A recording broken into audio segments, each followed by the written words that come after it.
Hello, and welcome to Studio 415. On today's show, you will hear from several students who have become very successful on social media. You will see what the day in the life of a student helper looks like. And you'll see how the wrestling team finished their season. All of that and more coming up next.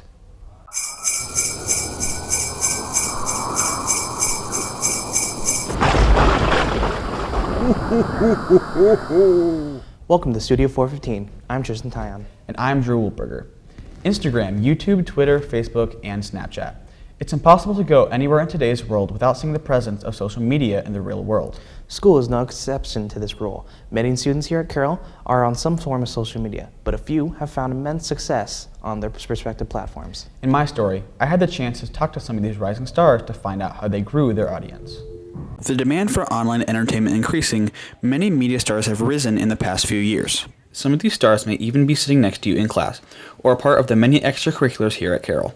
This is the case for sophomore Faith Carroll, who is a part of the show choir.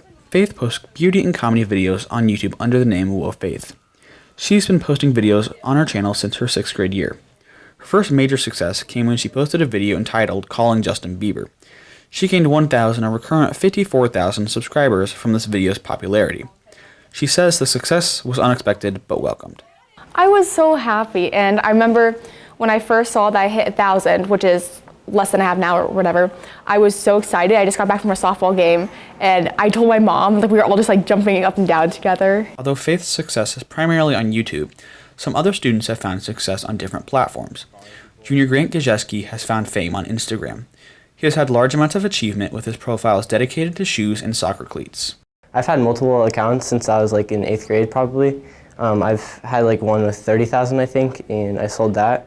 And then I also have one with 250,000 followers, and I also sold that. He now manages an account that posts about lacrosse. Although many students see social media as a fun hobby or something that is part of their daily routine, Gajeski says that he sees his social media accounts as a pathway to future opportunities. I've definitely put a lot more thought into social media, if that's what you're saying. But it's not something I always need to think about, and it's not something that I need to have every single day. It's just something that I see as a tool basically for me now, and it's a business opportunity. Older generations believe that some millennials may be obsessed with social media. However, these stars say that while this claim may be true for some people, it's not necessary to have a presence on the internet the way they do. There's a fine line between enjoying social media and living on social media, so I think that people just need to find a common ground. If you wish to increase your popularity on social media, both Carroll and Gajeski say to post regularly, post good content, and to remain relevant. You can support Faith by following her on YouTube and Grant by following him on Instagram. For Studio 415, I'm Drew Wolperger. While study hall is meant for studying, not all students choose to study.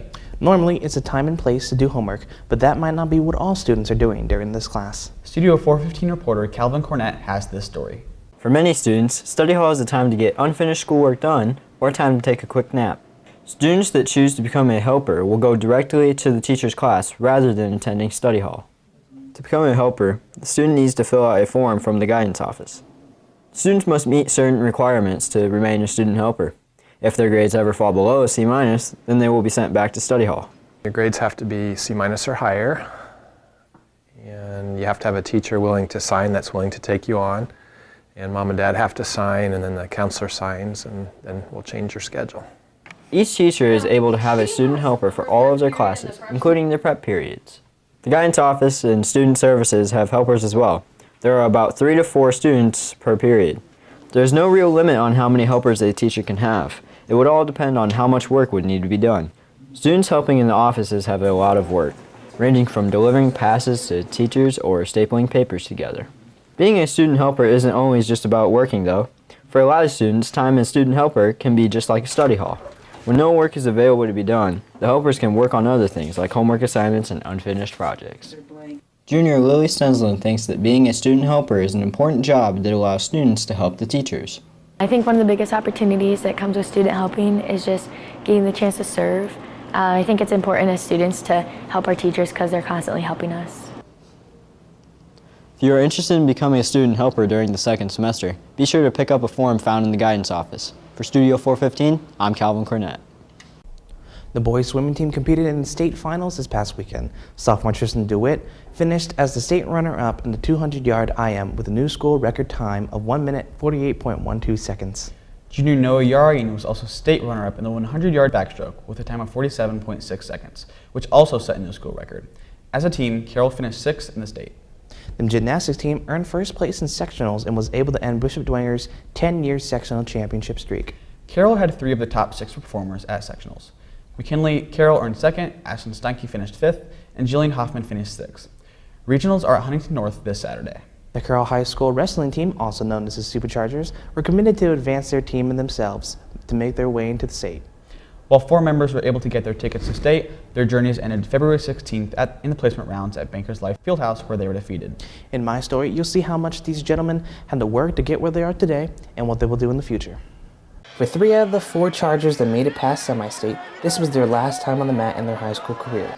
Senior Joel Arney, in the 152 weight class, reflects back on his past seasons. Well, my freshman and sophomore year, I've improved a lot through my junior and senior year. My freshman and sophomore year wasn't as aggressive, and the last 2 years I've been basically pretty aggressive, and I'll take people down whenever I want to and break them with my feet and make it more fun. Even though none of the 4 Chargers made it past their state placement rounds, they are all proud of themselves, having the honor of wrestling at Bankers Life Fieldhouse. Senior Joe Just made it a goal for himself to make it to state for another time in his career. It was something I expected, just because I've been to semi-state 4 years, so I wanted to get to state again, especially because I went last year. For each of the seniors, there will be some things that they will miss about their time with the team, with all 3 of them being a part of the program for all 4 years of high school. But for senior Zane Sandridge, he's happy that his time is up. Huge load off, like a lot of stress is gone now. I don't have to worry about my weight every day. And with the end of the season comes partying seniors, but also new faces to the program. Coach Tim Slover, along with the other coaches and members, will always miss them, but they will always be a part of the family to support one another. Be Carroll wrestlers, but as part of that process they move on, and the juniors step up and become the seniors, and next thing you know, you've got a new crop of leaders and a new group of guys hopefully going and competing at a high level. So it's sad, but it's exciting too. With one chapter of the book closing, another chapter opens for the wrestlers. And while both Justin and Standridge are both retiring, Arnie is still undecided. I need to figure out, I go to the doctor tomorrow and see if I have to have surgery tomorrow, and that will kind of decide a lot for it. My UCL. And for these seniors, one thing is for sure with ending their careers. Let's just say it's a great feeling that I can eat now and eat whatever I wanted. Like, I've gained 15 pounds since Friday night. So. With the 2017 to 2018 season finally coming to an end, the seniors finally say their goodbyes and look forward to the future, while the others look forward to another season with the Superchargers. From Studio 415, I'm Tristan Tyon. That's all we have for today. Thanks for watching. Be sure to check out our other shows and many other videos that we create on YouTube. Search for Carroll High School TV Department. For all of us here at Studio 415, have a great week, Carroll.